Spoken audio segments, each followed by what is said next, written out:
Ladies and gentlemen, Business Unplugged is proud to welcome Lawrence Tomlinson.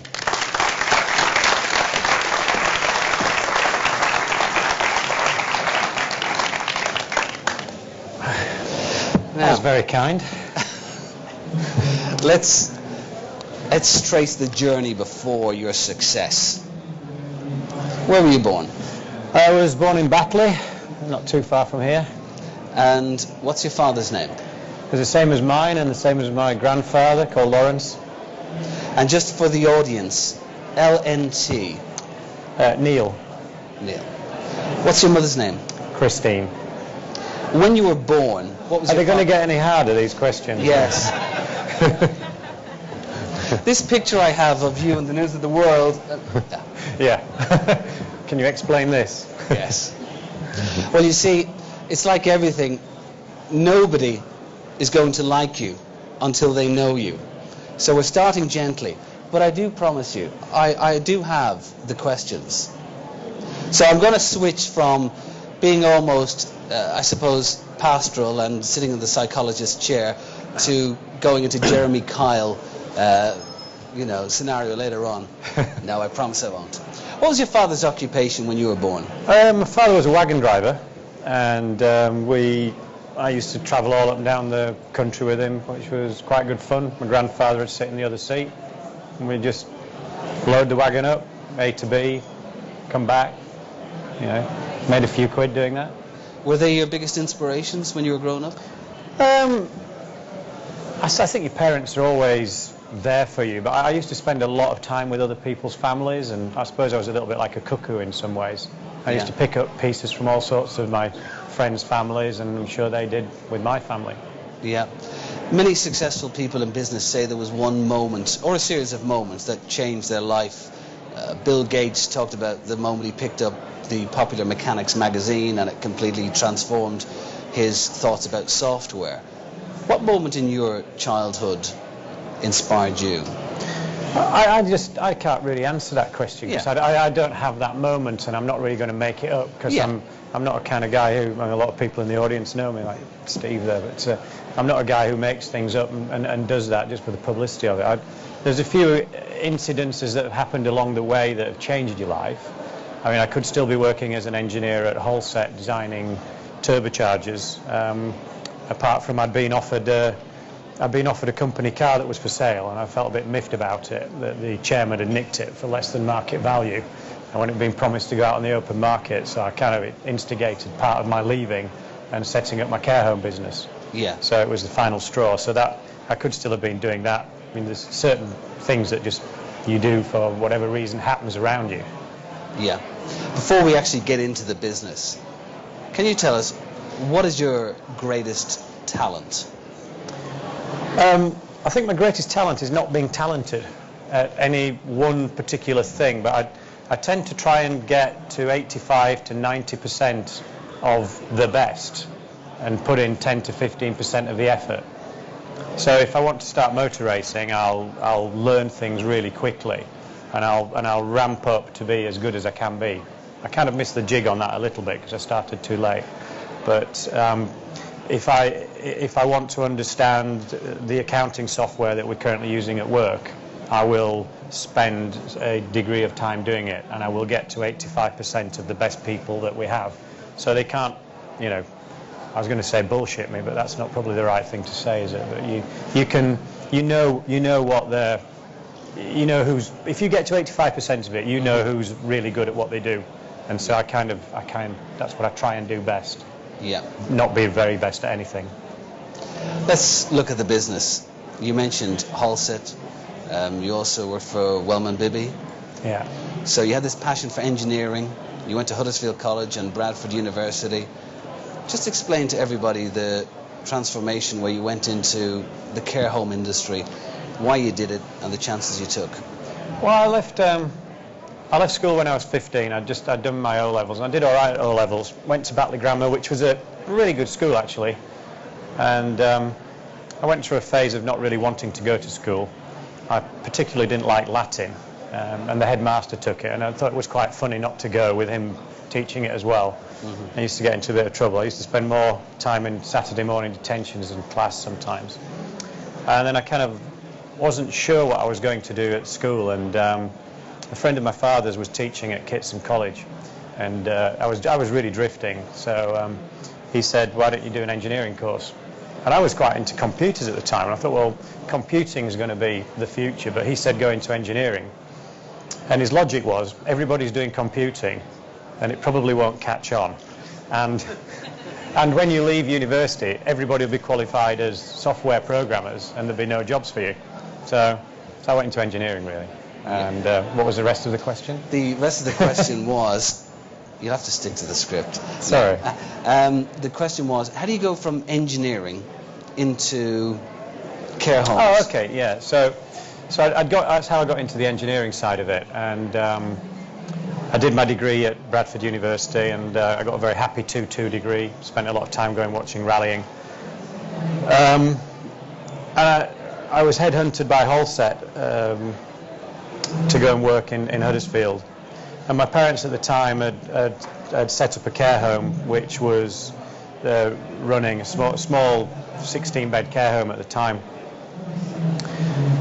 And I had started to look at how you get trapped in the corporate world. So you start off on the graduate trainee program on quite a good base salary. Might not seem it, but when you come from university, it's quite a big jump in your lifestyle, and you start to move down the corporate ladder or up it, and you sort of look at it, and you can see your life kind of planned out. And I looked at it and thought, well, as I move up through the Halset's owned by Cummins Engine Company, the best thing I could be is probably heading up the UK or doing that, and my salary would be maybe 50 grand at the time.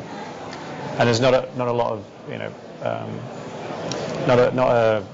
not a massive amount of money for all the effort to get up and spend your whole life doing it. Yeah. And I was fortunate that I didn't get into the sort of, I didn't get married when I was young. I didn't have any commitments, so I wasn't tied into the mortgage and this whole corporate structure. And one day I just decided my parents were selling their business to someone, and I kind of turned the deal on its head and said, well, look, rather than you selling to him, why don't I take over your business and buy him out? So when I spent quite a bit of Halset's telephone money ringing up banks. At 23, I managed to borrow £526,000. And at the time, you've no idea of the implications, and you're 23, you're 10 foot tall, you weigh 30 stone, you're completely invincible. And that's how I kind of moved into it. Did you know what you were doing? Did you have a vision? Yeah, I mean, I had been involved with the business since I was 18, so it had been going on for a little while. I knew it was a very good money-making opportunity, and that's exactly how I saw the care home business. For me, it was, I can make more money doing this, I can do it better, and I'm not really happy doing what I'm doing in this corporate structure. Of the people that I interview in business, the ones who succeed and feel fulfilled are the ones who understand their customer. One thing I've garnered from our time together is you really understand your customer. You understand how someone in a care home feels, what they want their life to be. For example, you involve the people who stay in the care home in the activities. You don't just say, this is the care home, that's it, we look after you. You give them a sense of purpose every day. Yeah, it didn't start off like that. At 23, I was interested in money. Yeah. And interested in surviving, and I wanted a nice car. Yeah. And when I took over the business, it took me a number of, probably years really, of being involved with the clients, sitting down and chatting to people, talking to my staff, talking to architects, etc., to understand what the whole business was about. And over the years, it's become more and more client-focused, and that's how we've developed it. For me, sitting down and just chatting with the residents and learning about my business. I mean, that's our core business. That elderly care has been our core business for many years. And what I think you should always do is, think, how would I like to be treated? What would I like to be doing when I'm getting old? And I know a number of people in this room here have been around some of our ideal care homes, and see what we are trying to do. But I always encourage people who come and look around our businesses to don't make your mind up straight away. Here's 10 care homes in the area, go have a look at these. And there's some very big differentials in what we do and what other people are doing, and we're really trying to make a difference there. We always look to innovators to see how we can progress the world, but it's also very important that we look back to lessons of the past and the wisdom of our elders. You had a conversation with a World War II veteran, which I that is actually, I think the guy you're referring to, I met him when I was 23 and he was 99.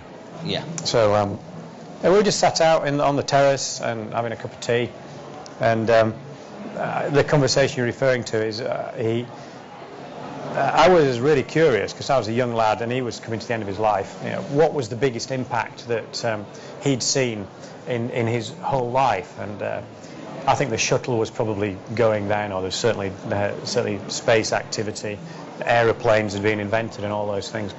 And the thing that he said to me was, the thing that he said was that it was most different from when he was a boy to today, was the standard of living for the average man. And he was flabbergasted that he couldn't believe that, you know, he would ever have a fridge, a TV, or just, you know, proper furniture or a really nice house. I mean, he was not a wealthy guy, but the standard of living for the average man, it had just changed completely over his lifetime. Yeah. And you can learn all these things by just sitting down and understanding that he's not just a guy who writes a check every month, and you should do as little as possible for them. You know, he's a guy who's rich in history, who you can learn from, and who needs to be looked after properly. Well, you had the care homes, and then LNT Construction, where you actually build them yourself. Are you always looking for the next best thing or a way to grow the business? Is that on your mind every day? I was, Darren. I mean, I was when I was 23. I was just always looking for opportunities. But I'm old now and I'm tired, and I just sort of, try and focus on what we're good at. I mean, I get so many ideas coming through the door every week from people who are 23 and want to do that kind of thing as well. But I try and stay focused on what we do best at the minute. I mean, when I say focused on what we do, the businesses are very diverse anyway, and even though they're diverse businesses, within each business there's even more diversity. So I have to control and look after that. And I'm very happy where I am in my space. So we employ 2,000 people now. I'm very happy with my head office. I don't want a lot more people around me. I don't want to rule the world. I just want to be the best at what we do in every class, really. Yeah. I just heard that 2 orange cars have been nicked from out front. You're not worried about that, are you? No, that'll be fine, actually. They're insured, so it's okay. Have you seen Lawrence's cars outside? You have seen them, yeah. Ginetta. Yeah, the sexy part of the business. Yes. As everybody sees it. Well, they've been going for a long time. What was your reason for buying them? I know you have a love of cars, but what particularly did you see in Ginetta? Well, I'd started my motor racing career, and we'd always worked with manufacturers like TVR and Panos, which is an American manufacturer we did a lot of work with. And we always struggled having to develop their core product into something that was actually quite good. In TVR's case, you won't believe it, but we had a lot of reliability issues. No one has never had any problems with them before. So I just felt that if we started with a better base product, we could really go on and do great things. Thank you very much. So I was looking to buy TVR in 2004. I drove for TVR at Le Mans in the 24-hour race, and we finished the race, which was an absolute amazing feat considering the equipment, I'll call it, that we were driving. It ended up all sort of strapped up with Jubilee clips and tape, but we got to the end. And when you race something like that, you really get an affinity with the product. And I knew Peter Wheeler very well, who owned TVR at the time. I'd done a deal to buy it from him, really, and then this Russian guy sort of parachuted in with suitcases full of money and bought it. And I thought, well, really good luck to you, Peter, because you've worked hard in the industry all this time. You laid it on the line, and this guy's paid him probably 4 times what it was worth. So that's happy days. And the plus side on that was Peter spent a lot of the money on a very good shoot that she used to invite me to, so which was nice.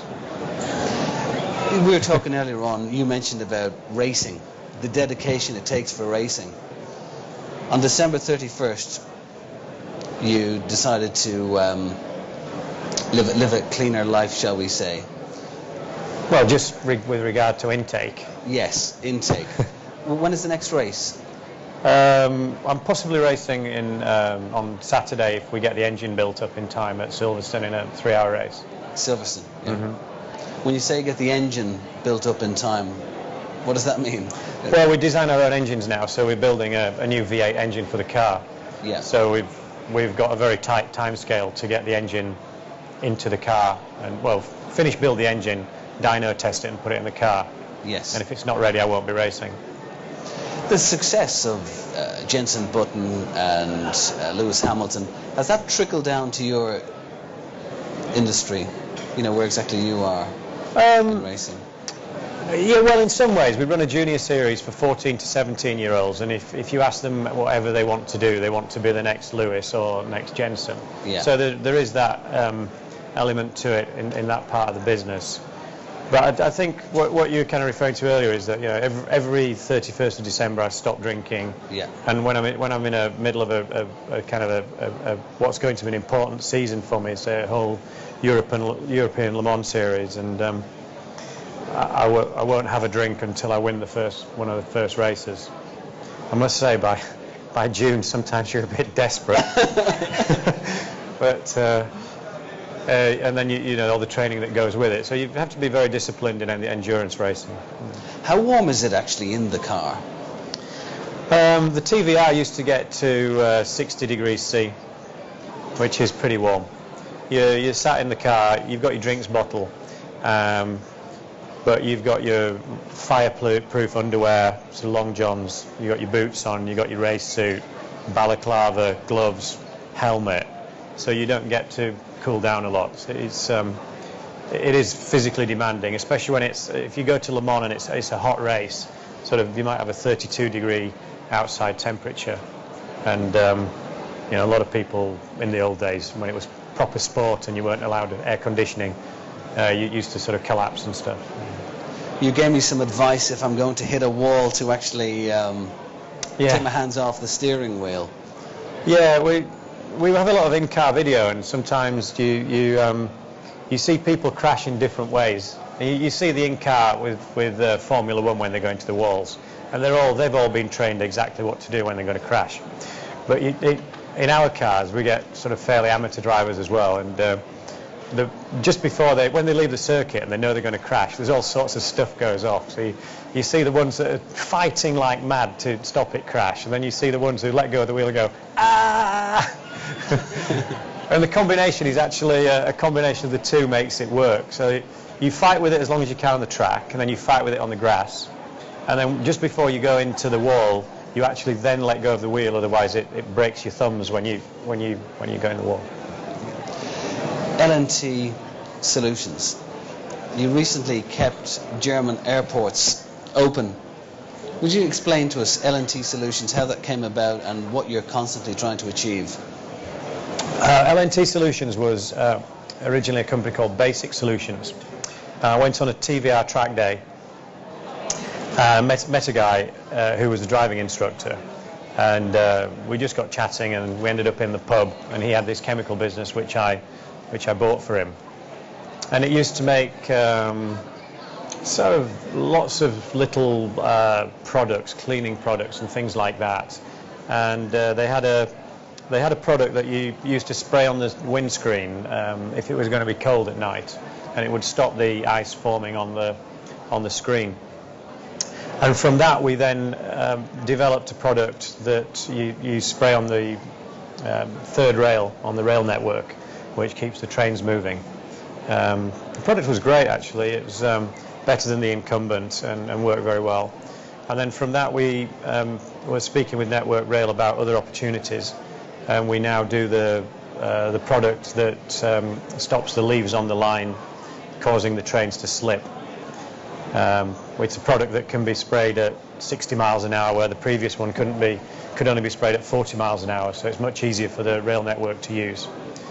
We then sort of got involved with that, moved on to runway de-icing, and we've got the worldwide rights now to a new generation of runway de-icer, which we're rolling out. We've been doing that for about 3 years, so we do a lot in North America, but also in Europe. We don't really have any airports in the UK yet. Yeah. But we sent the product out last year when we had the particularly bad winter, and we kept a lot of German airports open when a lot were closed over here, so that was quite good for us. One of the big questions people have in their mind is such diverse businesses. Before we get on to LNT Software, how do you manage them all at the same time? I work quite a lot of hours, so I don't sleep very much. And it's so much easier now with modern technology. I mean, when I first started the business, the only thing I had was this huge Vodafone brick thing, and that was amazing. I was one of the first guys to get a mobile phone, apart from the guys at the auctions with the big Rolex to balance off the phone, and those sort of days. But it freed me up to do other things a lot, and I kind of embrace technology wherever I can to help in my daily life. I was flying out to Sebring, where I met Mike here, and for a 12-hour race last week, and I was on the Virgin Plains with the new connectivity to the internet. Has anybody been on one where you can actually use the internet on the plane? Fantastic. So I got 7 extra hours of typing and stuff done, and I just stay in touch with all my key guys. Yeah. And everybody who will listen to me really in the organisation. LNT Software. LNT Software, well, as I said previously, I used to do lots of software programming myself. And whilst I did the engineering course, I kind of excelled more into the software side and programming side of the course. And when I took over the care home business, I needed to free up more time, so I wrote some software in the bedroom on one of the few inventions I think that Alan Sugars did that worked was the Amstrad 8256 PC. So I typed away and did the software, and we used that to run our care home business for a number of years on the 8256. And then I started writing it in basic language, and then used it on the PCs. And I thought, hang on a minute, this is actually quite a good piece of kit. So I got a professional software guy to tidy it all up and work with him, and we've installed software in well over 1,000 care homes in the UK, from what was just a little hobby, really. Would you say that the common thread running through your career is that you're looking at something that already exists and you're thinking, how can I improve it, rather than inventing something from scratch? No. Yes and no. I mean, I think if you wait for that one big idea, you can be waiting all your life. Yeah. When people normally ask me what they should do, I say, do something today, and do something you understand, not wait for that big inspirational moment. So, sorry, what was the question again? No, basically the question was, rather than inventing something. Oh, yeah, brand new. yeah. So we do, what we do is not really do, I don't think we actually premeditated thinking, we don't do premeditated thinking to do that. What we generally do is look at what is the proposition to clients. Yeah. So if it's the sports car proposition, our car has to have a lot of USPs because it's a tough world out there. So we'll work very hard to make our, the orange sports car, well, the G60 sports car that's out there is 300 kilograms lighter than a Porsche, has the same power, and is a little bit cheaper. So I think that's a great proposition to whoever wants to buy one. And we work very hard to get that. And I spend a lot of time in the detail, test driving the car, You know, if I don't like, there's not somewhere for my arm to rest, so I go in to speak to the guy in the carbon shop and say, I want the armrest to look like this, Luca, can you carve one out, and then we'll make it in carbon. So it's all that attention to detail and understanding what your client wants. I think that's what we really try and focus on. Let's look at you as a leader. Many leaders fail to realize that their mood of the day, their passion for the day, sets the mood for the day or the passion for the day. One, because staff operate always below that, even if it's slightly below, but it's always below. Can you tell me, I've noticed from being in your organization, when you tour the factory, when you're meeting the staff, there's no, there's Lawrence, I better do some work. There's no, oh, let's get the desk all tidy. It was a very natural feel, and your communication with them, there was a two-way respect. Well, that's nice of you to say that, but I think partly they're not surprised because I'm there all the time. Yeah. Whereas, you know, that's one of the key things in any organisation is that you are there. Mm-hmm. And I have found it very difficult to operate businesses remotely, and when you lose that personal contact with the people in your organisation. So I do everything I can possibly do to stay close to my people. How do you motivate your team? Well, we used to have a board structure where I was chairman, chief exec kind of role, and then we had a management team around me, a sort of main board team. And what I was finding was that team, and it was around about the time of the 2008 where things were not great for anyone, and I kind of thought, well, my message is not getting down, and the message from them and the things that I really want to understand about my clients are not getting up to me, and I can't kind of affect the difference as much as I'd like to do. So I sacked all those and decided to have a sort of flatter structure where I deal with a lot more people directly. So my board meetings now are me going down onto the shop floor of Ginetta with enough board packs for everybody that works for me, and I'll just tell them like it is. You know, this month we made quite a decent profit. This was down to John over there getting 4 cars out before the end of the month. Well done, mate, congratulations. The reason he got those cars out is because the guys in the carbon shop had done it and got all those parts ready, so they understand it and they can interact with me. They never ask me any questions because they you know, and I've almost missed that bit out at the end of the meeting. I sort of say, are there any questions? No, there won't be, let's carry on. Yeah.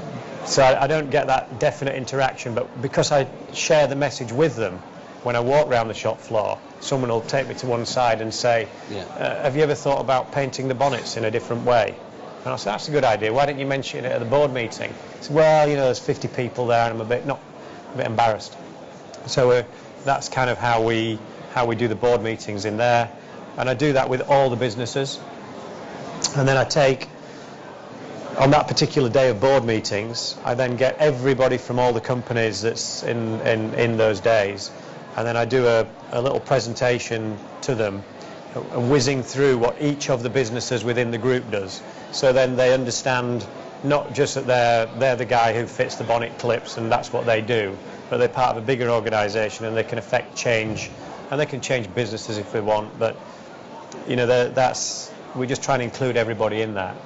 And I run through the 5 businesses, and then we've got a full-time videographer now who follows us around and makes the meeting funny. So he'll do a 5-minute video clip of what's gone off in that month, whether we've had a media day, and you know, we have. Ginetta's a great thing. It pulls in people like, we have Sir Patrick Stewart will come round one day, and everybody in the office, maybe it's the construction company or the software company. Oh, believe you me, the software guys, when they see Sir Patrick Stewart coming round, Jean-Luc Picard, they're like, oh my God, just like amazed. Each and every one of your team are shareholders in the business? Yeah, everybody who works in any of our businesses becomes a shareholder in the top group. I gift them shares after they've been with us for 6 months, and the idea is that makes them all inclusive. We have a Christmas party which gets very messy. We put a huge marquee up in the factory and we invite 1,500 care assistants, 500 builders, and God knows who else. So it's a kind of heady mix with a free bar. By half past 10, I feel pretty violated. Actually, Joe, you've been, haven't you? Oh, you showed me that video. Yeah.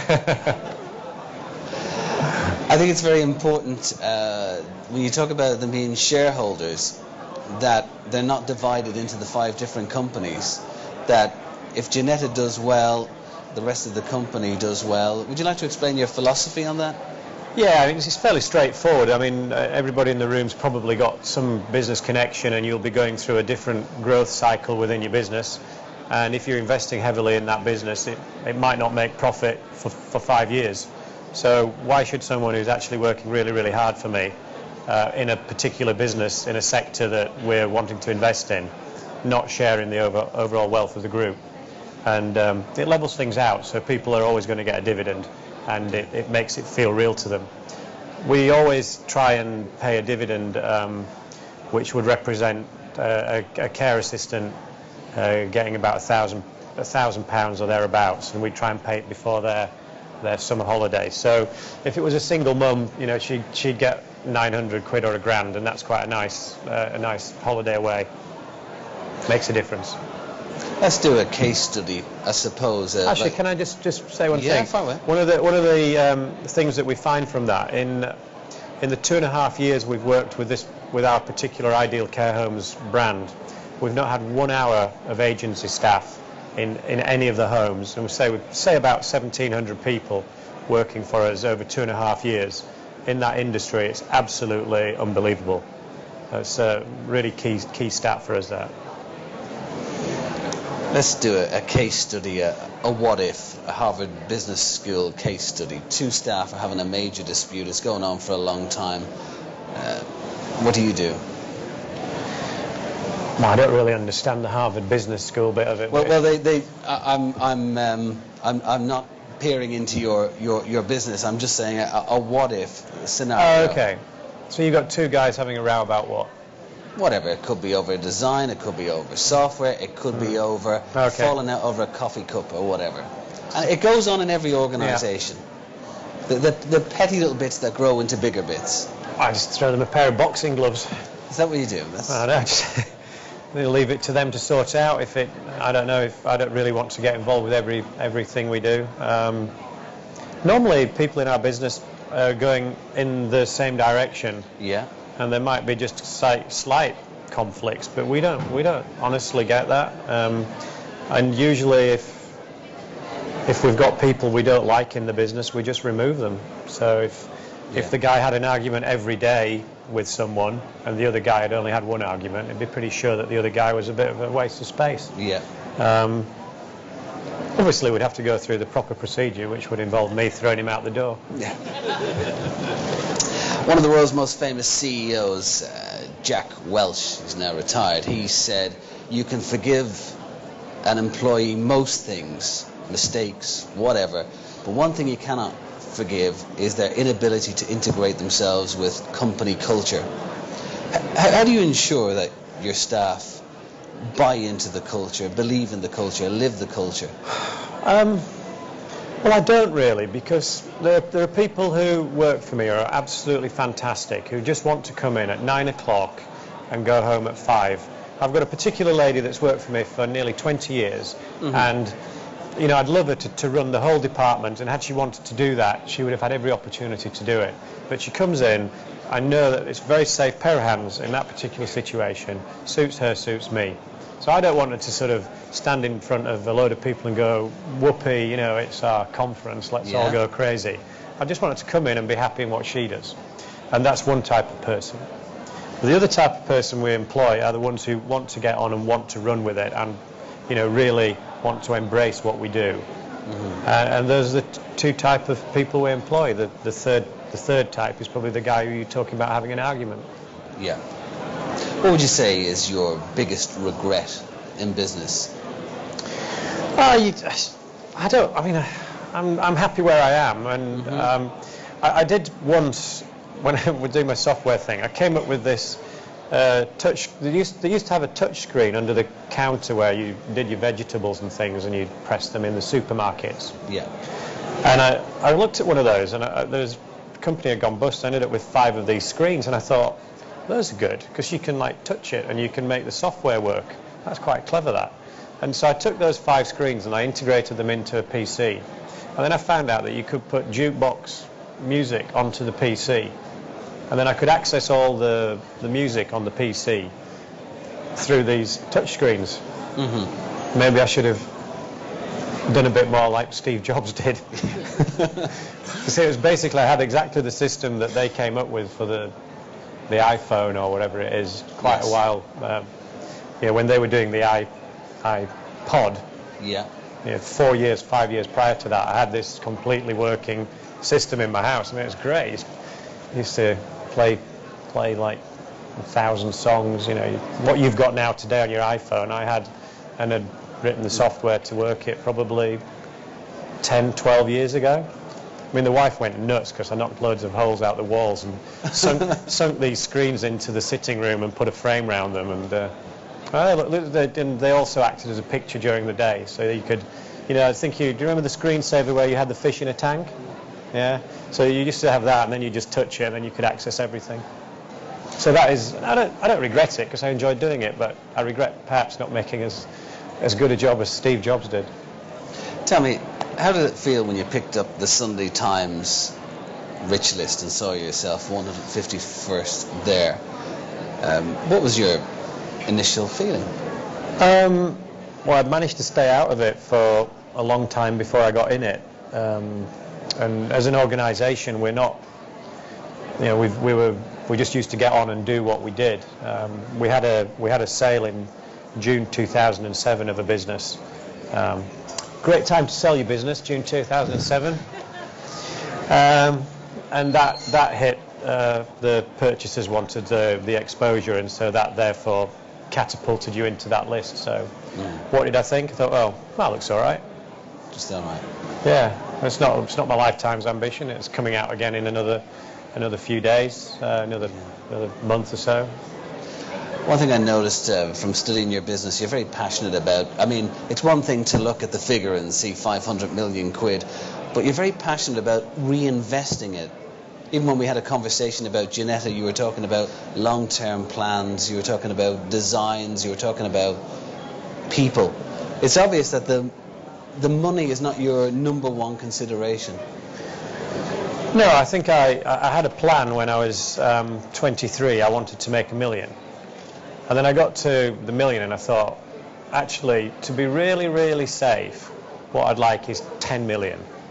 And I think I can do that in a short period of time if I do these kind of things. And I actually got there a bit earlier than I thought. And at that point, that's really important to you. And it sounds very flippant to say, I know, and I know people are really struggling in business at the minute. But if you get kind of 10 million at that time, it took everything away from you. All the crap that was around you was taken care of. Yeah. And you were secure in your own shell. Your house was paid off. You had enough money to keep you in a really nice lifestyle for as long as you particularly, you wanted. Mm-hmm. And I was really happy there. And then you just grow your business, and it just grows and grows. And I grow my business because I love what I do. I love working with the people that are in our organisation.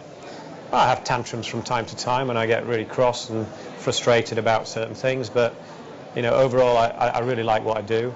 So the money, you shouldn't ever chase the money. You should do, what I said originally, is look after your customers, be happy with what you are, where you are. Mm-hmm. And I'm not really bothered about growing massively anymore. I'm just happy with where we are. And then next year something will happen and we'll be off again. Yeah. That frustration you mentioned, by the way, would you like to share it with us? No, it can be anything really. We're expecting to do deliveries of our latest road car in October, but we got let down by a supplier of wiring harnesses. So it was really frustrating because I'd kind of worked with a small business to help them deliver what I was hoping would be a really good solution for us. Mm-hmm. So I was potentially And we always use suppliers in the UK wherever we can and help people develop their business to help us. And they let us down, and that's really frustrating, because you then got to redesign the whole wiring harness. And that means we can't deliver any cars until March. And the first cars, puts it back 5 months. Now, if I didn't have other businesses and I was just making one particular model of car, that would have absolutely screwed me. And I find that very frustrating. I find it very frustrating that you try and source things in the UK and people, we've just been let down by a gearbox manufacturer. We've got cars going out to race this weekend, and we're robbing gearboxes out of our old race cars to get them out on track. Pay this guy good money, great customer, but they kind of let you down. So what we tend to do then is, hang on a minute, we've been let down by the engine guy, let's bring our engine manufacturer in-house, let's do our own engines. So we bring that in. So we've brought the wiring harness manufacturer in-house, and it takes time to acquire those skills and make it work. So I take my frustrations and then just make it work and make it happen. That's just business, everyday business. Everybody gets those frustrations. What is your greatest achievement in life? Was that on the list? I read the answer for you as well. I don't know. I think forget about the greatest. It's not just about business. Your life as a whole. Well, I very much enjoyed winning at Le Mans in 2006. But I think the biggest achievement for me is creating something that is a very socially aware business that looks after its people, that I'm happy to be involved with. I've got a wonderful family. Material things tend to fade away over a period of time, and you become accustomed to them. But I think those things, I'm really proud of those things that I've done. We spoke about your family life, and you mentioned the tree house. I mean, this will just show you the mind of Lawrence, because most dads, when they want to build a tree house for their son, it's got a few bits of wood, a few rusty nails in the shed or garage or whatever, and attempt to put it all together, realizing there's been a mistake made. But would you like to tell them your plan? Well, I like to get the kids involved in what we do. So I go into the wood and say, let's build a tree house. And so how are we going to do it? So we get the tape measure, we get some string, we find some trees, and then we measure it up, and then we write it all down, and where should the windows be and all that kind of stuff. And then I take them back to work and give it to our CAD technologist, who then plots it all on the CAD and looks at it. So I mean, we're currently, I think it must be about 1,500 square foot now, the tree house, because we've got to have a fire and we've got to have a table and those sort of things. But it'll be a very nice tree house when it's done. But it's nice to bring them into business that way, and they enjoy it. My youngest daughter been driving a racing car since she was 10. But I didn't just say, look, I'm particularly rich, here's a race car, spoilt girl. She had to come into the factory and help build the car. So that, it's making those things work, really. I read somewhere that rich people make the mistake of actually giving things too easily to their children, and in doing so they actually deprive their children of the challenge that they received. How do you ensure that your children don't get it too easy? All of the above that we've just talked about, and bringing them into the business so that they understand and they work on the shop floor. So my eldest daughter will she'll probably come into the business and do some work with my PA or something like that, and they get used to what is real life, because it is a bit tricky, because you have a lot of trappings. When I learned to fly helicopters probably 10 years ago, and the kids have grown up always having a helicopter, and you just got to kind of educate them, because again, my youngest daughter was driving down to London with a family from school, and she said, oh, this is a long time. Normally when we've been going, if it's more than an hour, we normally take the chopper. But she didn't do it in a pretentious way. She did it in a way that it's just the way she'd grown up. And you have to sort of say, actually, that's not really the thing to say.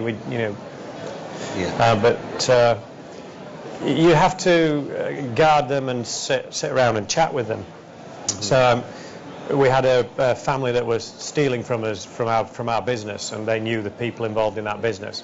And I had to sit down and explain to them, why these people were stealing from us when they were very well paid employees and with a good future. And what I had to say to them was, when I grew up, I had absolutely nothing, and my friends were my friends.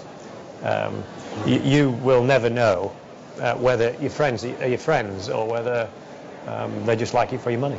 Yes. Which is a bit sad, really. Tell me, what's your favourite word? Yes. Yes. And what's your least favourite word? Well, the obvious one would be no, wouldn't it? Yeah.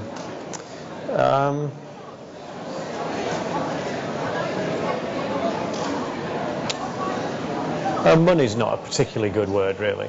You don't like? No, I think it's the connotation of money and cash. I think that's a kind of a negative word sometimes. Money, of course, gets a bad rap, really, doesn't it? I mean, money is neither good nor bad. It's what people do with it. But when it's used negatively, you don't like it. Yeah,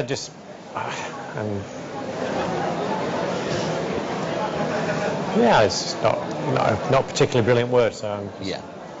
If heaven is real and you are granted a place, eventually, you've a long time to go, who would be the first person you'd go to say hello to? Well, selfishly, I'd probably want to go and see Senna and ask him why he was so quick in the wet. But then again, it wouldn't really matter because you didn't have a car, would you? So, maybe go see the old guy that we talked about at the beginning. Yeah. Wow. Ladies and gentlemen, Business Unplugged is very grateful for the wisdom and honesty of Lawrence Tomlinson.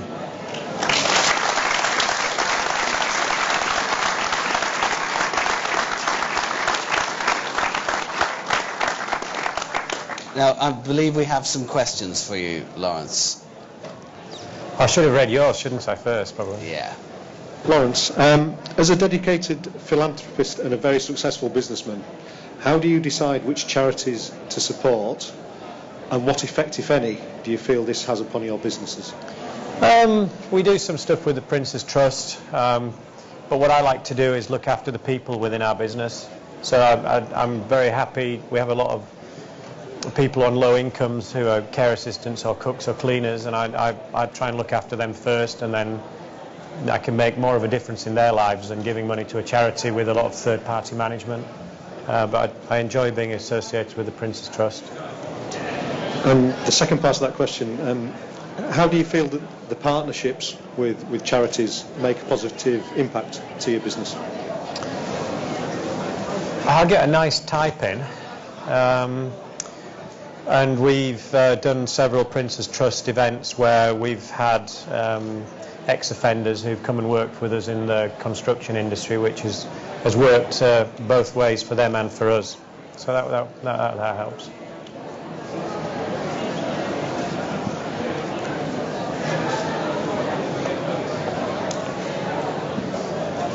Hi, Lawrence. Hi. I was just wanting to understand the challenges of your diverse business. Which bits the challenges of having such a diverse business? Which bits do you accept as being they're very different, and where can you find commonalities between them? Sure. Well, we've got the care sector to our business in effect. So we've got LNT Construction. I mean, LNT Construction builds 20 to 25% of all the new care homes in the UK over the last 3 or 4 years. We've got the Ideal Care Homes business, which we're absolutely delighted with, and obviously the software has a strand to that. The chemical business is a bit of a weird one. That just came about, and in all honesty, if I was ever going to sell one of the businesses, that would probably be one of them. And Ginetta is just something that we love doing. And the way I kind of manage them is I have really good teams who are specialists in each of those areas. So, and I, like I said at the beginning, I try and skill up to 85% of the top people in those businesses, so I understand it as well when they ask me the complicated questions. Thank you. Hi, Lawrence. My question is around where you see the opportunities for the young entrepreneurs of today. So if you had a blank sheet of paper, 500 grand loan in today's environment, would you set up in healthcare or something different? Steve was just asking what would I see as the biggest opportunities for someone with 500 grand, was it? All right. I'd come back to the bit of advice that I usually give, is that do something today and do something that you can do well, and don't wait for that big idea, because I think it's very difficult to get a new idea off the ground. And coming back to what Darren was saying, I think it's easier to do something better than someone else. So find that niche business where someone's not doing it very well, or what I tend to do is look when I go somewhere, have I been treated well? That was a bad experience. Does everybody do it like that? That's rubbish. You know, I could do that better, and then I might get involved with that.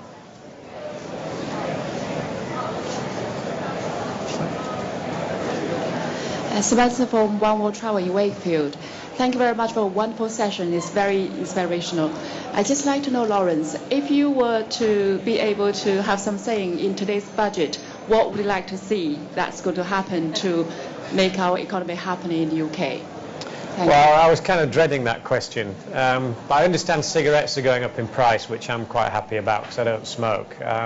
What would I like to see?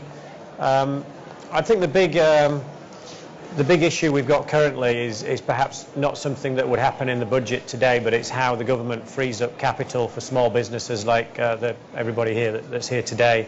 So I'd like to see them do something around that and ensure that no matter how it's done, whether it's through the banks or the government get directly involved, they kind of set up some schemes where there's easier access to debt to allow people to grow. I think the main thing about the budget to me is that we have some stability. I think business needs stability. If your tax rate's 50% top rate and it's going to be that the whole time, then you could plan accordingly. If it's up and down all the time, then it's very confusing. But I welcome the increasing the threshold for working people. That's helpful. That's it. Ladies and gentlemen, once again, Lawrence Tomlinson.